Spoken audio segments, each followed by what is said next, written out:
Olá, começa agora pela sua TV Ceará o programa Entre Ideias, com muita música e informação para você que está em casa. No programa de hoje, todas as informações e esclarecimentos a respeito da nova lei que prevê um adicional de 30% ao salário dos motociclistas profissionais, devido à periculosidade da profissão. No quadro musical, um grande show com a cantora Marisol e Moreira Filho.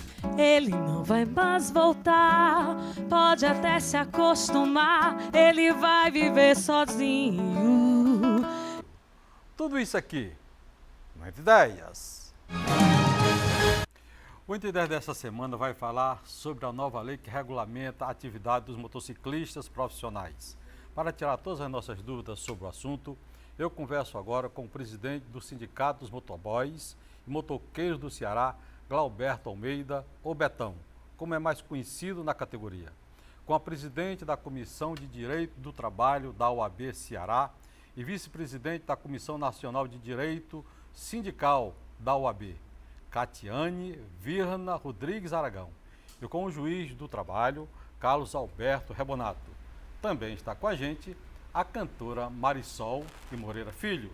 Sejam todos bem-vindos ao Entre Ideias. O que diz a nova lei, doutor? A nova lei equipara os profissionais de motos às profissões perigosas, como pessoas que trabalham com eletricidade, com explosivos, com segurança, em postos de gasolina.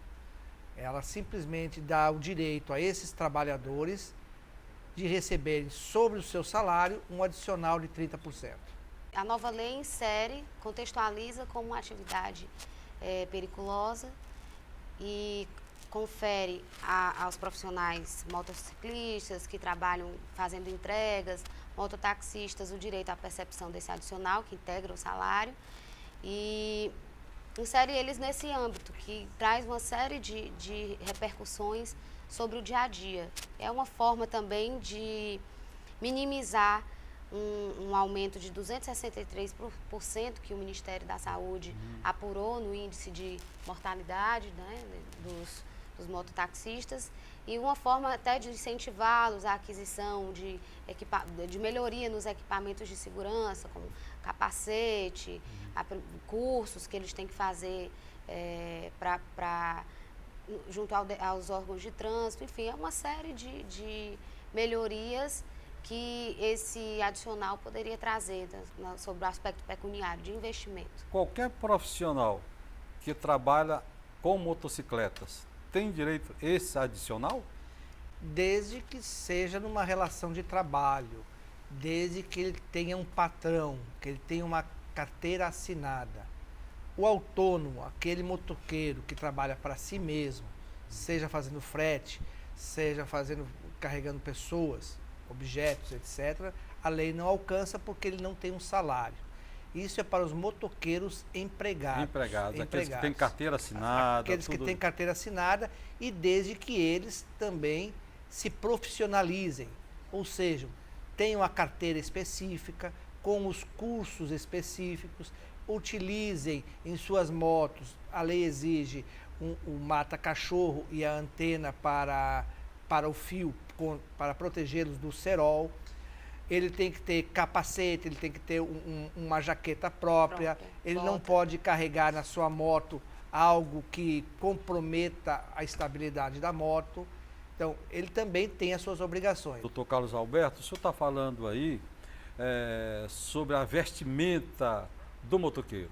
Agora, sim, só que isso é folclore, porque você compra tudo isso para o motoqueiro, estou falando assim, como empresário, o pessoal compra tudo isso para o motoqueiro, só que no outro dia o cara está lá todo à vontade, compra bota, compra tudo isso e o cara vem com aquela camisetazinha simples, de sandália japonesa. Diga, rapaz, vem cá, que negócio é esse, meu amigo? Eu te comprei tudo isso aqui para você. E aí você já me vem desse jeito? Vamos se conscientizar e fazer valer o que está dentro da lei, você vestindo a sua vestimenta, aquilo que a lei manda. É isso mesmo, doutora Catiane? Na verdade, assim, eu discordo um pouco, porque eu sei que o sindicato vem fazendo um trabalho de conscientização dessa categoria, trabalho de acompanhamento e monitoramento, até pela própria segurança do trabalho. Então, assim, são casos isolados que a gente vê, porque os casos são... as violações por parte do empregado são casos isolados, não é uma questão generalizada. Isso acontece muito, mas com quem não tem essa vinculação, até porque as empresas elas sofrem fiscalização do Ministério Público. Os sindicatos sabem que isso pode suscitar uma suspensão e até uma dispensa por justa causa. Então, assim, nos profissionalizados, que têm vinculação com a entidade, a representatividade sindical, a incidência desse quadro, desse panorama que você colocou, de descompromisso com o uso das ferramentas de trabalho, jaqueta, a própria bota, a questão do cerol, que o doutor Rebonato também suscitou aqui, não é uma realidade generalizada, é isolada. Betão, você ia falar, o que você desejaria falar? Eu ia falar desde a formação do movimento motofrete no Brasil. A lei ela foi regulamentada, foi criada em 2009. Até então, a função motofrete, motoboy e mototáxi, muitos tratavam como bico. E com o passar dos anos, ela deixou de ser bico, vinha a ser profissão. E profissão cada vez mais exigidas. Na questão do EPIs, que são os equipamentos de proteção individual, vem sendo trabalhado ano a ano, uma forma a qual vinha a diminuir essa questão dos acidentes. Uma delas, tá certo? Não existe hoje, a nível de Ceará, a obrigatoriedade de se usar uma jaqueta. Existe sim, que é determinado pela lei. Hoje o motociclista profissional ele tem que usar na motocicleta dele, tá? O mata-cachorro, que é a proteção do motor, uma antena corta-pipa. Isso que veio na lei federal, certo? Junto com o colete e o capacete com uma faixa refletiva. Pronto. O sindicato trabalhando conseguiu também formalizar uma lei municipal, a qual caracteriza a motocicleta sinalizada também e a utilização só de baú. Culturalmente falando, a gente vem introduzindo nos meninos, nos companheiros, certo? A questão do EPI, a joelheira e cotoveleira. O quanto isso amortiza, o quanto isso alivia no caso de acidente. A grande barreira que nós encontramos hoje não é por conta do motociclista, e sim por conta do patrão. Porque certos equipamentos têm que ser dados pelo patrão. O motociclista ele não tem que comprar. Como que eu sou terceirizado e eu vou comprar meu equipamento? Se eu estou prestando um serviço lá, eu fico contratado, o patrão é que tem que me dar. Até porque antes a gente não tinha condições para isso. Com a nova lei, a coisa vai melhorar um pouco mais. Na questão do índice de acidentes, a nível de JF, a gente procura muito todo tipo de acidente que envolve motoneta, bicicleta e motocicleta, tudo é jogado num quadro só, é acidente motobilístico, né? Essa lei já está regulamentada pelo Ministério do Trabalho? O juiz já está habilitado a dar ao mototaxista, ao profissional de moto, o adicional de periculosidade. Já está habilitado. Só que, eu discordo um pouquinho do Betão, tem que ser feita uma distinção. Novamente, quem recebe esse adicional é o trabalhador com carteira assinada, a pessoa que trabalha exclusivamente para aquele patrão e foi contratado. Aquele terceirizado, aquele esporádico, aquele mototaxista que você chama por telefone para cumprir uma tarefa, olha, faça essa entrega para mim, a lei dos 30% de periculosidade não alcança. Mas esse alcança a outra lei que exige dele a profissionalização, a utilização desses EPIs.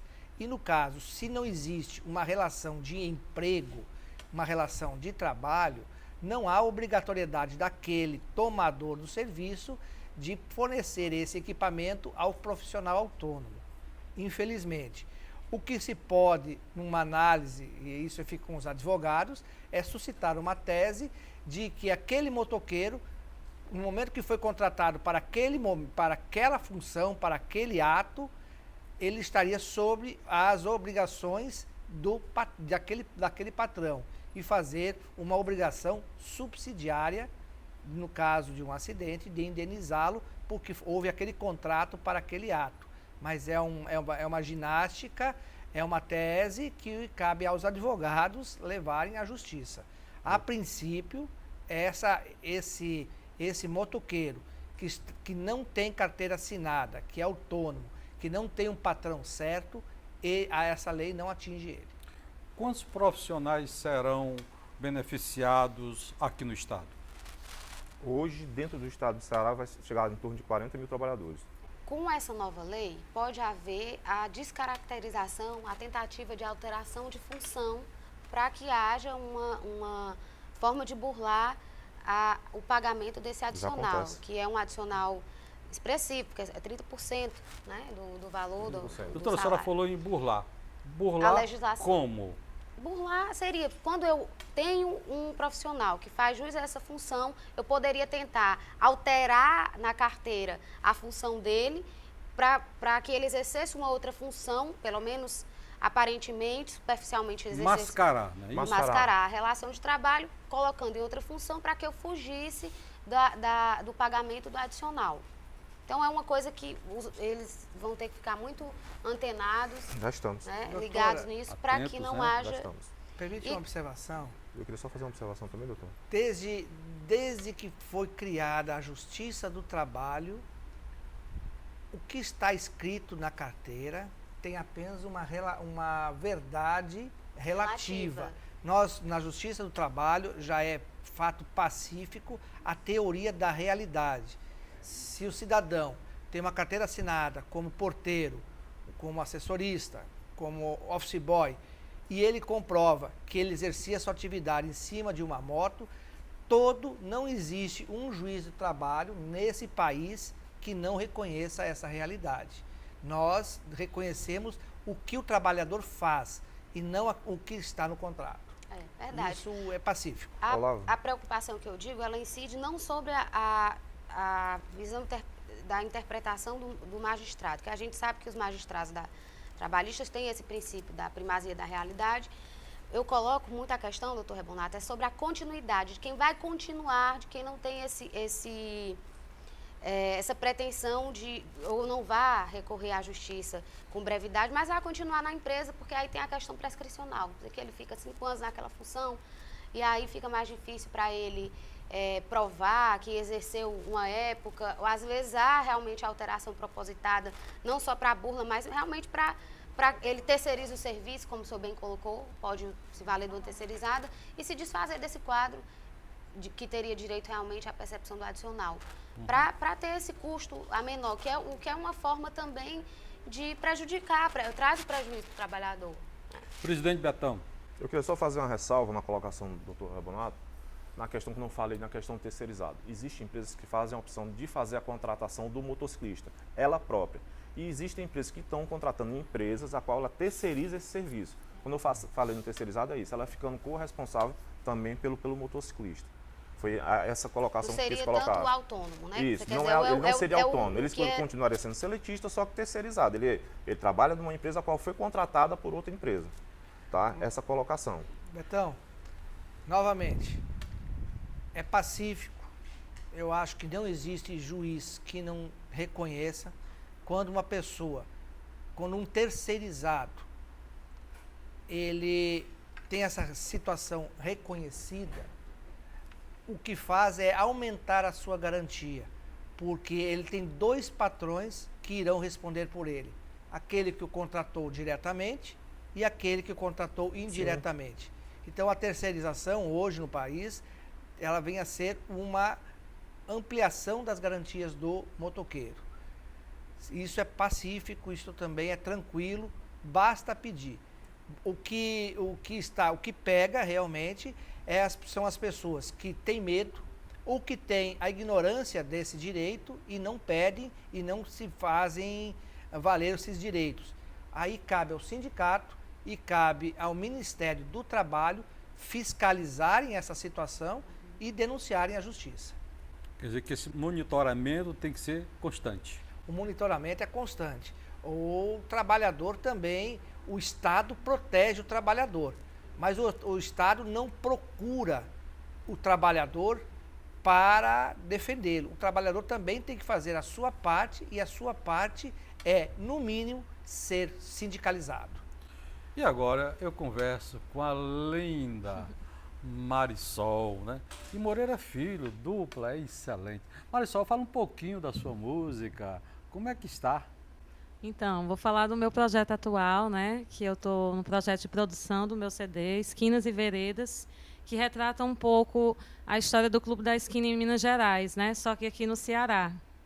Eu, como intérprete e licenciada em música, eu estou fazendo um trabalho junto com artistas e compositores cearenses, remontando toda uma perspectiva de história mesmo, e de vários pensamentos de poesia e de música. E a gente está se juntando para conversar um pouco e produzir esse trabalho. Vamos de música, Marisol? Vamos lá. A gente vai cantar uma música agora de Ednardo Terral.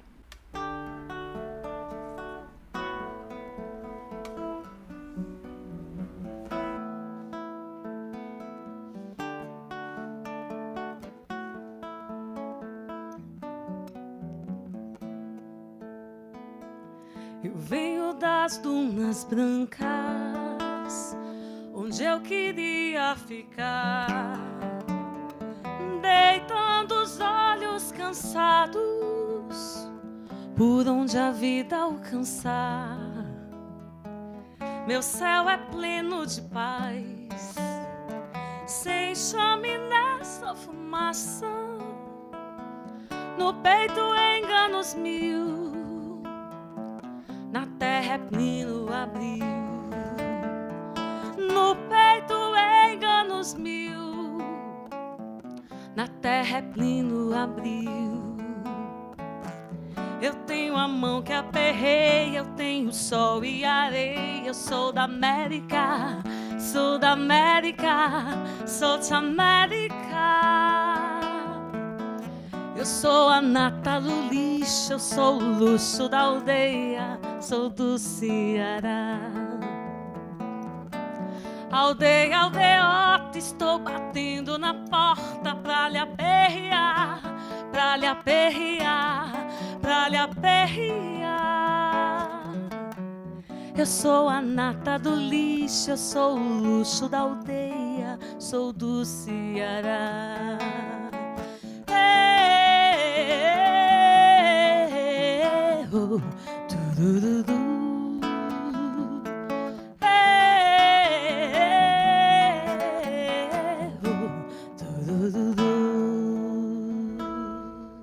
A gente vai para um rápido intervalo, mas antes, vamos curtir um pouquinho mais de Marisol Moreira Filho.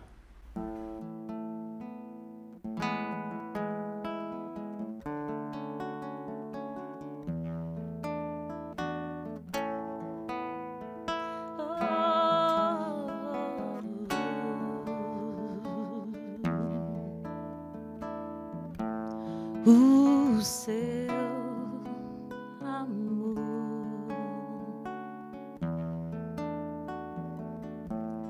é luz que nem riquezas a do meu destino, clareza do tino pétala de estrelas caindo devagar.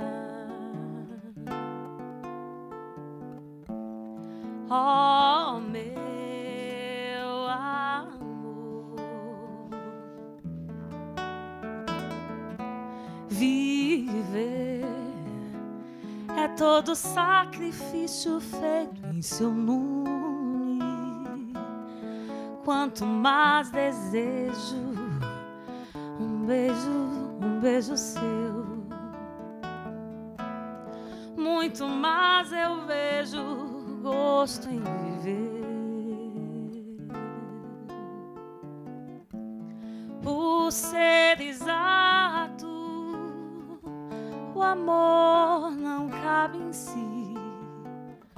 Por ser encantado, o amor revela-se. Por ser amor. Óticas Boris, especialista em óculos de grau.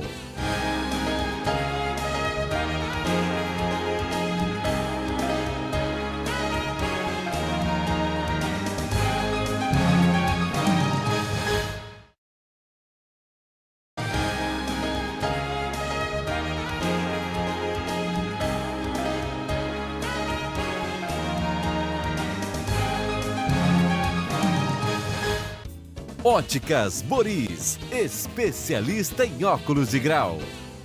Estamos de volta com o segundo bloco do Entre Ideias, hoje falando sobre os profissionais que trabalham sob duas rodas e sobre essa nova lei que trouxe um novo fôlego para o salário da categoria. Conversando com a gente, o presidente do Sindicato dos Motoboys e Motoqueiros do Ceará, Clauberto Almeida, a presidente da Comissão de Direito do Trabalho da OAB Ceará e vice-presidente da Comissão Nacional de Direito Sindical da OAB, Catiane Virna Rodrigues Aragão, e o juiz do trabalho, Carlos Alberto Rebonato. Também está com a gente a cantora Marisol de Moreira Filho. Qual o impacto da lei para o empregador e para o profissional que trabalha em motocicleta? O impacto da lei é claro, é 30% sobre o salário, diferente da insalubridade, que é 20% a 40% sobre o salário mínimo. Ela atinge todo o salário do trabalhador. Mas permita aqui fazer uma correção não, fazer um esclarecimento. Antes eu disse que o Estado não vai procurar o mal feito, ou seja, o Estado não procura aquele que não cumpre a lei e para obrigá-lo a cumprir. Ele não vai porque ele não quer, porque constitucionalmente é uma obrigação do Ministério do Trabalho fiscalizar todas as relações de trabalho existentes. Todas as relações de trabalho estão sujeitas à fiscalização do Ministério do Trabalho através das Superintendências Regionais do Trabalho, antigas Delegacias do Trabalho. Muita gente conhece a DRT. E ele não vai por quê? Não vai porque está paulatinamente desativando esse órgão. Só para o senhor ter uma ideia, há 20 anos no Ceará existiam 150 fiscais, hoje auditores fiscais. Há 150 anos no estado do Ceará existiam menos de 800 mil trabalhadores. Hoje existe no estado do Ceará mais de 4 milhões de pessoas trabalhando. E o que aconteceu? Aumentou o número de auditores fiscais? Não. Por incrível que pareça, nesses últimos anos, o número de auditores fiscais caiu para 120, o que é um absurdo, o que é um desmantelamento do órgão estatal responsável pela fiscalização. E isso tudo está ocorrendo aos nossos olhos, aos olhos de toda a sociedade civil organizada, que está vendo esse desmantelamento dos órgãos de fiscalização, inclusive de forma muito estranha. Nós estamos há quase 12 anos com um governo de trabalhadores que deveria estar preocupado com as relações de trabalho, com a fiscalização da relação de trabalho, e o que ocorre é exatamente o contrário. Os órgãos que deveriam fiscalizar a relação de trabalho, a órgão que deveria fiscalizar se a pessoa que trabalha com moto tem sua carteira assinada, se a carteira assinada está sendo respeitada, se as condições de trabalho estão sendo respeitadas, se os motoqueiros estão com os EPIs corretos. Esses órgãos oficiais, no caso a Superintendência do Trabalho, está sendo paulatinamente desativada no país a olhos vistos e aos olhos das entidades, como OAB, como sindicato, como outras entidades que deveriam estar zelando por esse órgão, e tem que ser feito alguma coisa. Doutor Rebonato acabou de falar da OAB. Queria que você desse um retorno aí para ele aí sobre esse. Porque assim, a OAB, ela está na defesa da trincheira cívica da sociedade. Todos os debates que são de relevância social e que visam resguardar as garantias constitucionais passam pela OAB. O que acontece muito é que a OAB ela atua em todas as trincheiras, é uma entidade mãe, entidade cidadã. E muitas vezes o que falta à OAB são dados, é uma estatística mais apurada para que ela possa se posicionar e levar ao conhecimento da sociedade e dos governantes esse debate, ampliar o debate. O que a OAB pode fazer é ampliar o debate, mostrar os dados e invocar o bom senso das autoridades, do legislativo e do próprio executivo. Então, assim, o que eu sinto é que nessa última gestão, nessas duas últimas gestões da UAB, nós temos tido uma aproximação maior com o movimento sindical, temos ouvido, temos aberto as portas da instituição para as entidades sindicais nos levarem essas... Antes a porta estava fechada? Não, a porta sempre teve, eu acredito que o que havia, que eu posso dizer, que eu estou mergulhada na UAB, nesse movimento institucional, nessas duas últimas gestões, pelo menos posso falar com mais propriedade delas, o que eu senti é que havia um direcionamento da ordem mais para os assuntos internos. E já com essa nova gestão, a gestão do nosso presidente Valdetário, as ações exteriores foram exteriorizadas, a gente passou a se inserir mais dentro desse contexto social. Tanto que a UAB, você vê que ela discute desde a questão dos 50 anos do golpe militar, como ela passa pelas discussões do direito ambiental, como ela se envolve no resguardar do direito de greve. Então, assim, são variados os temas que passam, a questão dos direitos humanos. As comissões da UAB, hoje nós temos um trabalho efetivo com mais de 40 comissões da Ordem dos Advogados. O que nos falta muitas vezes são dados, são estatísticas. Eu acredito que nessa gestão, agora inclusive à frente da comissão, com um representante da OAB Ceará, junto à Comissão Nacional de Direito Sindical do Conselho Federal, nós temos obtido uma inserção maior nesse universo do trabalhador, né?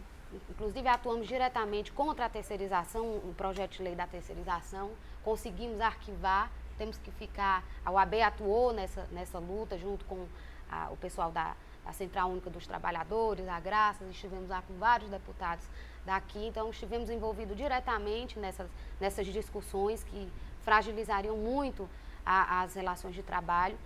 E estamos aí lutando também no Conselho Federal pela aprovação da compulsoriedade dos honorários advocatícios, também beneficiando, inclusive os textos beneficiam o próprio trabalhador com a questão do pagamento dos honorários por parte havendo a compulsoriedade. Então, assim, nós estamos afinados cada vez mais, estreitando esses debates.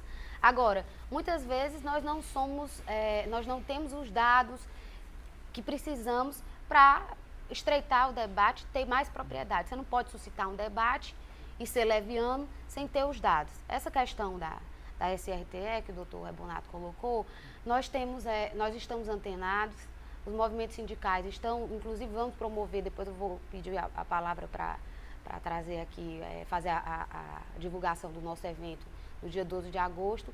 Enfim, o que nós precisamos é continuar esse trabalho de estreitamento para que a gente tenha mais subsídio, para que a gente possa levar com propriedade, com respaldo para o nosso legislativo, como nós fizemos no caso das varas do trabalho, que foram recentemente inauguradas aqui, que teve uma participação decisiva na UAB, trabalhando junto aos senadores, junto aos nossos congressistas, junto aos deputados federais da bancada cearense, para que pudéssemos trazer essa melhoria, porque a UAB está aí para somar forças em qualquer discussão que venha envolver a sociedade. Presidente Betão, como é que você avalia essa nova lei? Foi um ganho positivo para a categoria? Muito positivo para a categoria. Até porque, como já falei em um programa anterior, a maioria dos companheiros tinha uma carga horária de 16 horas diárias, ocupando um trabalho pela manhã e fazendo um bico à noite. E com isso trouxe um benefício maior na questão da periculosidade, vai fazer com que a gente diminua um pouco mais essa intensidade. Em busca de um salário melhor, vai ter companheiros que tinham antes 2, 3 trabalhos, vai optar por ter 2 ou 1. Quer dizer que ela contempla todos os anseios da categoria? Contempla, venham contemplar. Tem algumas questões mais que, por exemplo, hoje o que a gente está lutando muito é na questão hoje. As empresas se negam a pagar porque dizem que não ainda é cabível, porque não tem uma normatização do Ministério do Trabalho. O Judiciário entende que já é propício a pagar a partir da publicação, que foi no dia 20 de julho. E aí eu estou hoje o sindicato está nessa discussão, nessa pendenga, para trazer mais clareza para o trabalhador, para que ele já possa vir usufruir desse benefício. Como o senhor avalia as relações de trabalho entre os motoqueiros e as empresas aqui no estado? Essa é uma pergunta muito subjetiva. Particularmente, conhecimento próprio. Eu nunca tive uma ação. Eu recebo 2.500 ações por ano, faço de 18 a 20 audiências por dia e Como nunca é, tive doutor? uma ação de motoqueiro. Nunca tive uma ação de motoqueiro. É uma curiosidade. E eu estou num polo industrial, que é Maracanaú, e nunca tive uma ação de motoqueiro. O que, em tese, empiricamente, o que eu posso dizer é que é uma categoria que ainda não está se reconhecendo como trabalhadora. Prefere ou é tratada como autônomo. Não sei, porque o trabalhador, ele tem que prestar serviço para aquela determinada empresa, para aquele determinado empregador.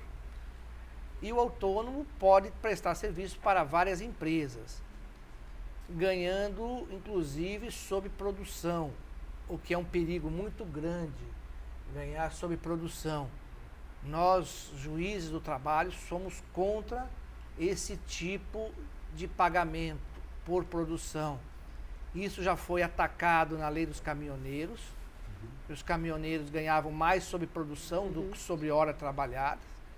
Nós queremos, e eu acho que para o bem da sociedade, para o conforto e para a segurança nossa, principalmente que andamos no trânsito, assim como os caminhoneiros, os profissionais de transporte pesado, os motoqueiros também não podem ganhar por produção. Porque A produção é às vezes até exigida pelos próprios motoqueiros, porque pela produção eles vão ganhar muito mais, entendeu? Isso. Do que aquilo que está registrado na sua carteira profissional. eles vão ganhar muito mais, comprometendo geralmente a segurança, principalmente no caso dos motoqueiros, as suas próprias seguranças.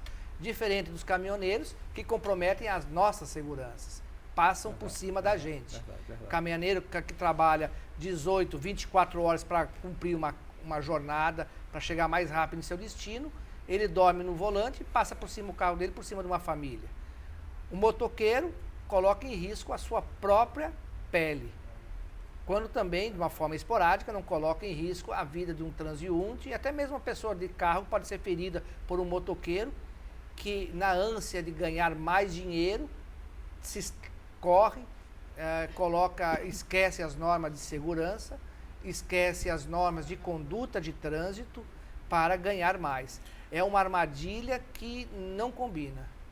Doutora Catiana, como evitar esse trabalho por produção? Isso vai ser um trabalho, esse trabalho vai ser um trabalho a longo prazo, até porque é uma categoria nova. Né? Não Já é uma, existe uma lei proibindo isso.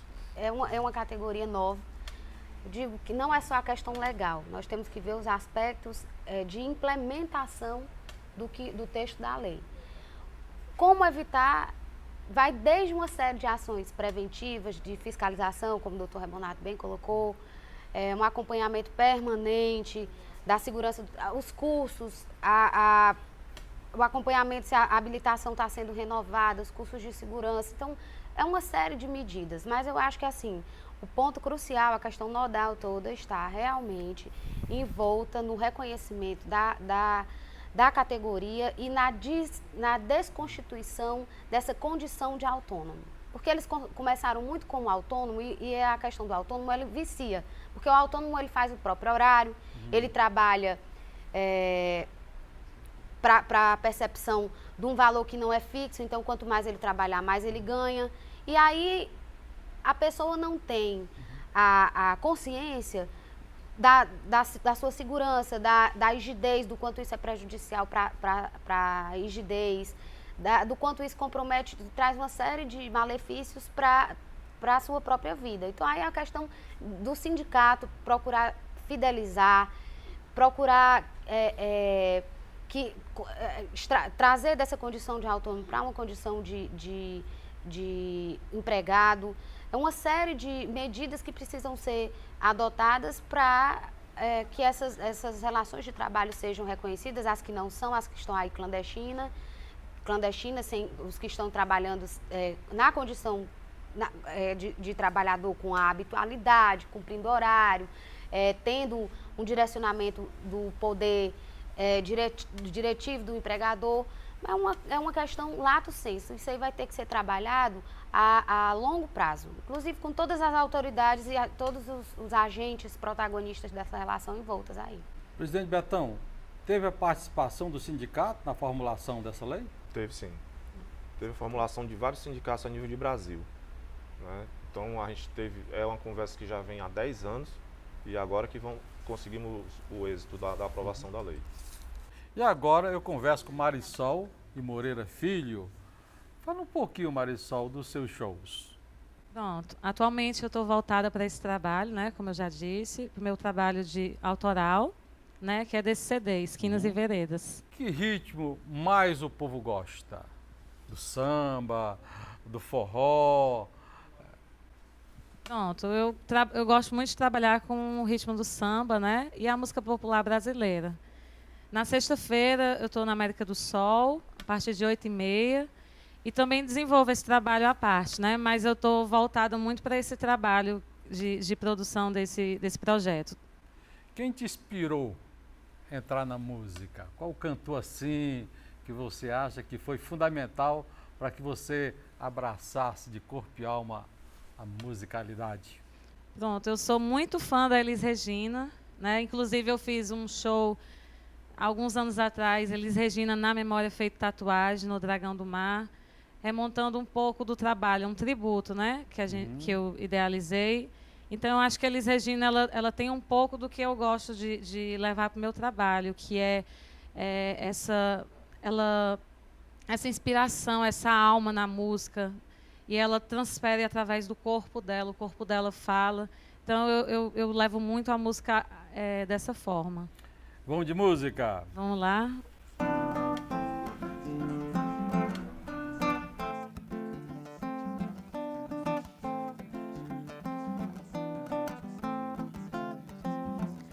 No samba da minha terra deixa a gente mole. Quando se canta todo mundo bole. Quando se canta todo mundo bole. No samba da minha terra deixa a gente mole. Quando se canta todo mundo bole. Quando se canta todo mundo bole. Quem não gosta de samba, bom sujeito não é. É ruim da cabeça ou doente do pé. Eu nasci com o samba, no samba me criei. E do danado do samba nunca me separei. No samba da minha terra deixa a gente mole. Quando se canta todo mundo bole. Quando se canta todo mundo bole. No samba da minha terra deixa a gente mole. Quando se canta todo mundo bole. Quando se canta todo mundo bole. Ei, ei, ei, ei, ei, ei. Oh.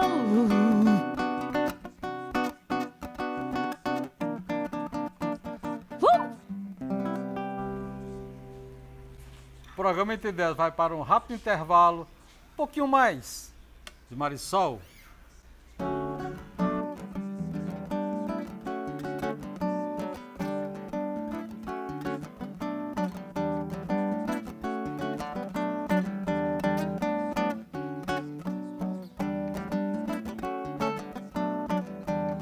Ô Madalena, o meu peito percebeu que o mar é uma gota comparada ao pranto meu. Fique certa, quando o nosso amor desperta, logo o sol se desespera e se esconde lá na serra. Madalena, o que é meu não se divide, nem tampouco se admite quem do nosso amor duvide. Até a lua se arrisca num palpite que o nosso amor existe, forte ou fraco, alegre ou triste. Madalena, oh Madalena,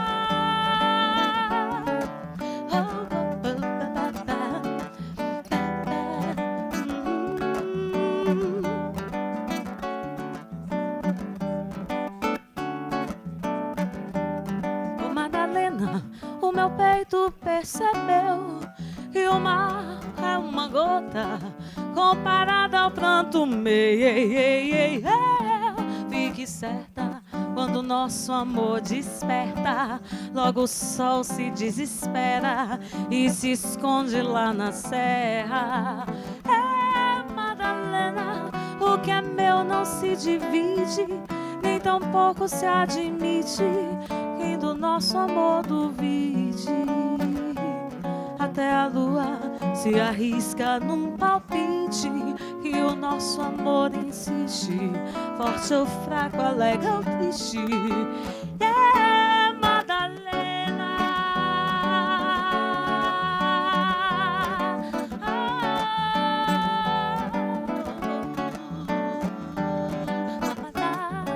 Oh, Madalena.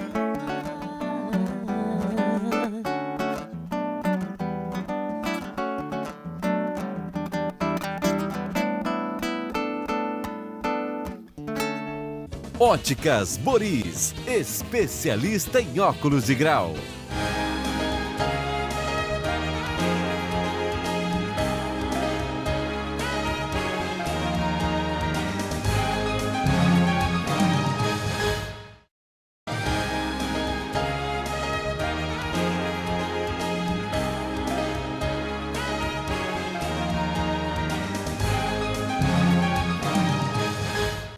Óticas Boris, especialista em óculos de grau.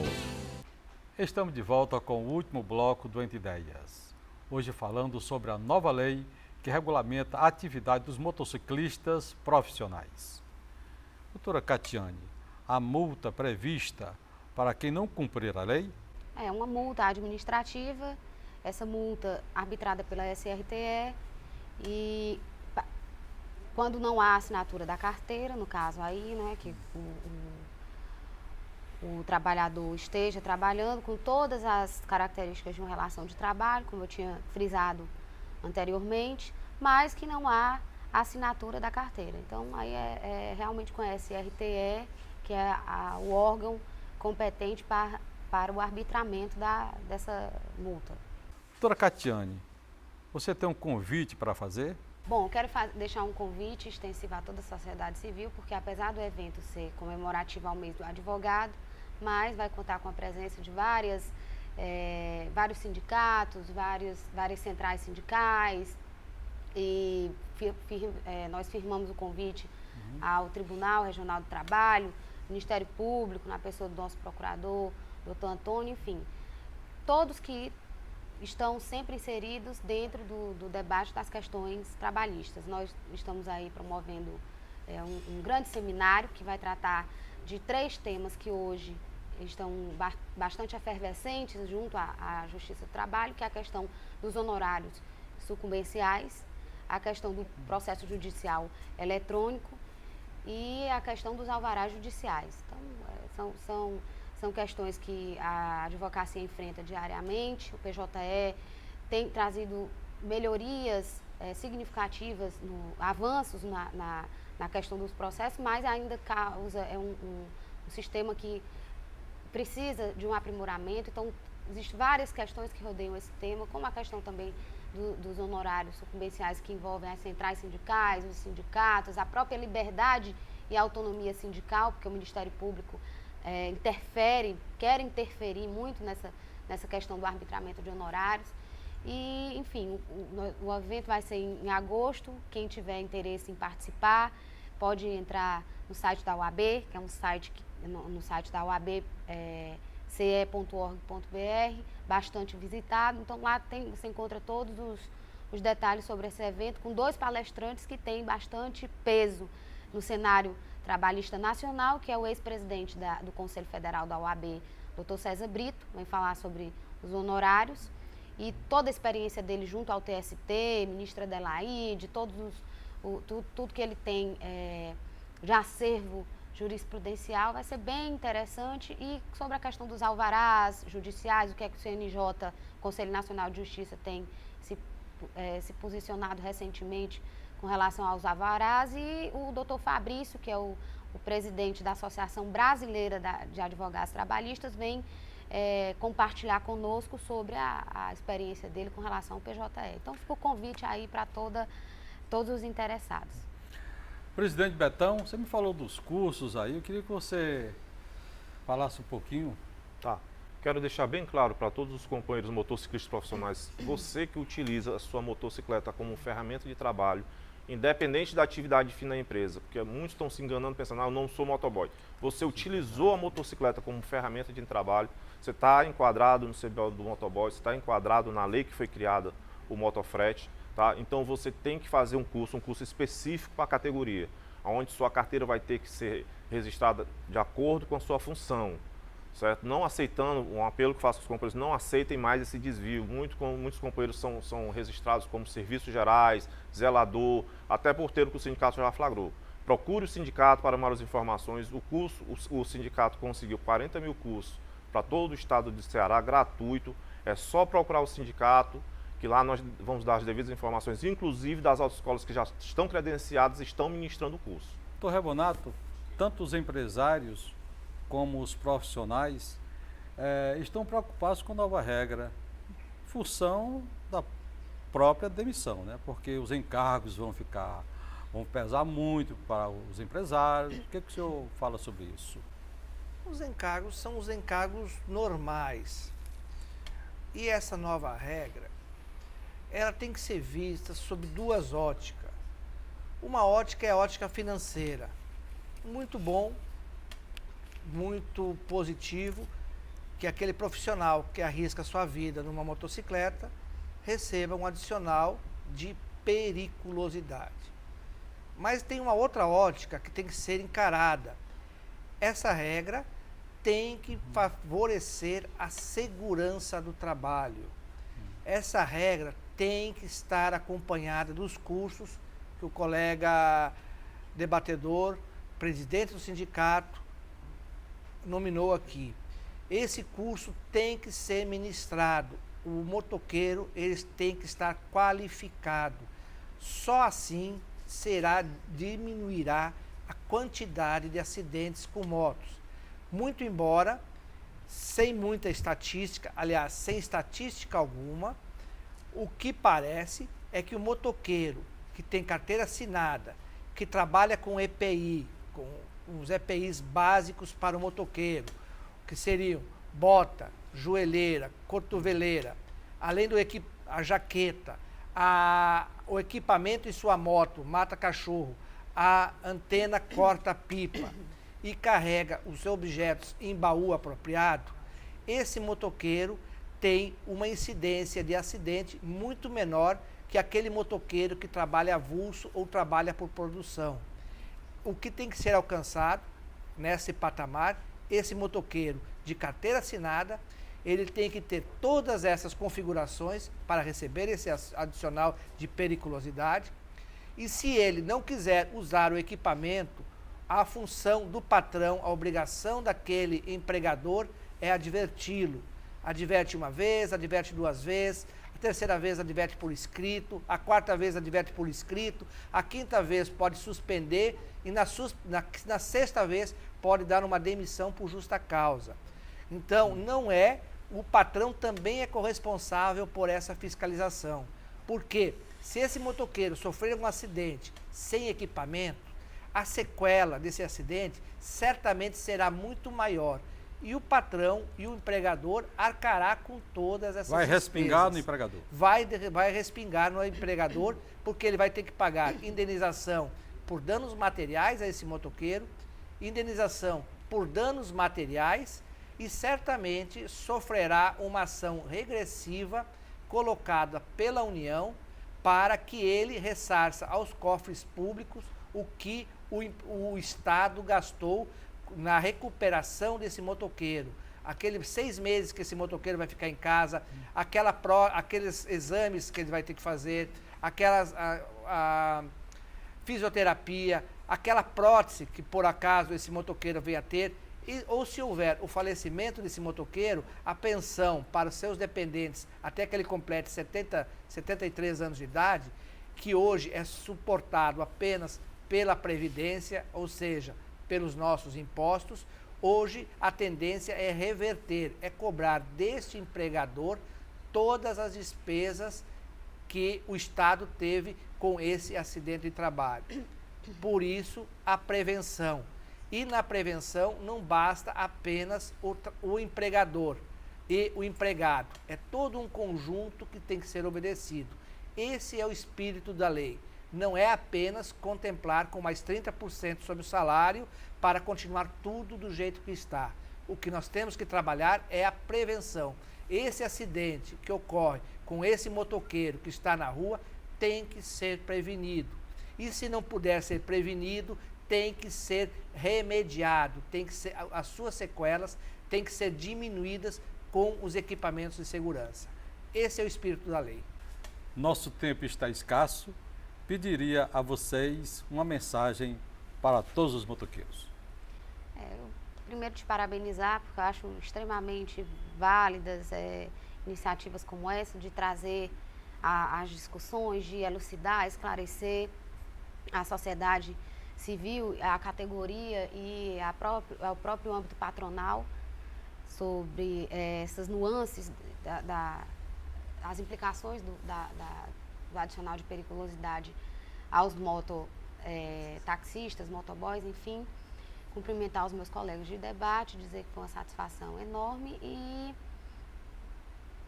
e acredito eu que a vida, que é a principal garantia constitucional, está diretamente alcançada com esse adicional. As repercussões serão exatamente para a melhoria da segurança, tanto dos que trabalham quanto a sociedade em geral, que está envolta nos acidentes de trânsito, porque eles se machucam, mas também há sempre implicações em todos os usuários do transporte, enfim. E, no mais, agradecer a oportunidade de falar aqui pela minha instituição. Presidente Betão. Queria agradecer ao programa, a oportunidade que deu ao Sindimotos aqui de ser ouvido e falar a todos os companheiros que qualquer dúvida, procure o sindicato na rua Nogueira Cioli, número 1605, no telefone 3257-3779. Qualquer dúvida, procure o sindicato que lá a gente vai esclarecer. Doutor Juiz, doutor Rebonato. Eu agradecer ao programa e ter bem consciente que essa é uma parte muito importante como complemento da lei. Como eu disse, a lei não serve apenas para dar um adicional no salário do trabalhador motoqueiro, e também para auxiliar na sua prevenção à segurança, à sua saúde. Não basta receber os 30%. O senhor motoqueiro, o senhor tem que estar adequado a essa lei, o senhor tem que estar protegido e o senhor tem que exercer a sua função de maneira consciente. E uma das fases é fazer fazer os vários cursos que existem para isso e ter respeito por sua profissão. Nossa entrevista vai ficando por aqui. Eu gostaria de agradecer a todos pela presença e esclarecimentos. Glauberto Almeida, presidente do Sindicato dos Motoboys e Motoqueiros do Ceará. Doutora Catiane Virna Rodrigues Aragão, presidente da Comissão de Direito do Trabalho da OAB Ceará e vice-presidente da Comissão Nacional de Direito Sindical da OAB.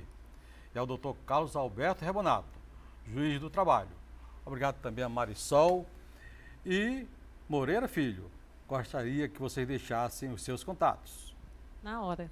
8735-5817. 8735-5817. Qualquer coisa, falar com Marisol Senese.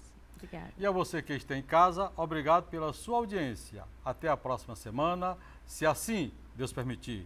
E não esqueça, gostaria de ver algum tema sendo debatido aqui no Entre Ideias, mande sua sugestão para o e-mail entreideastv@hotmail.com. Se preferir, ligue no DDD 85 para 9749 1799, participe. Ou então, acesse a nossa fanpage no Facebook Entre Ideias TV Ceará. E a gente encerra com eles, maravilhosos.